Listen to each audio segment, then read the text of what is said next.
எமது புத்தந்துறை பங்கு சமூகமானது 7 ஊர்களுக்கு தாய்ப்பங்காக திகழ்ந்த காலங்களில் 5 ஆண்டுகளுக்கு ஒருமுறை தங்கத்தேர் திருவிழாவானது நடைபெற்று வந்திருக்கின்றது. அதன் பிறகு 1993ஆம் ஆண்டுகளுக்கு பின்னர் தங்கத்தேர் திருவிழாவானது 3 ஆண்டுகளுக்கு ஒருமுறை 10 நாட்கள் மிகவும் சிறப்பான ஆடம்பர திருப்பலியுடன் திருவிழாக்கள் நடைபெற்று வருகின்றது. 10ஆம் நாள் திருவிழாவானது காலை 6 மணிக்கு தேர் திருப்பலியானது நடைபெறும். அது நிறைவுற்ற பிறகு காலை 8:30 மணிக்கு ஆயரின் தலைமையில் கூட்டு திருப்பலி நடைபெறுகின்றது. திருப்பலி 10 மணிக்கு நிறைவுற்று 10:30 மணிக்கு தங்க தேர் பவனியானது புத்தந்துறை வீதிகளில் நாங்கள் பவனியாக எடுத்து செல்கிறோம்.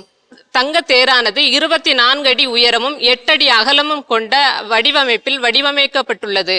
இந்த தங்கத்தேரில் தூய ஜோமாலை அன்னையின் திரு உருவம் ஏந்தி புத்தந்துறை ஊர்களில் நாங்கள் தெருக்களின் வழியாக வலம் வருகின்றோம்.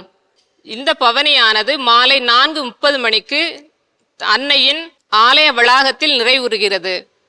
அதன் பிறகு 6:30 மணிக்கு கொடி இறக்கத்துடன் திருவிழாவானது நிறைவு பெறுகிறது.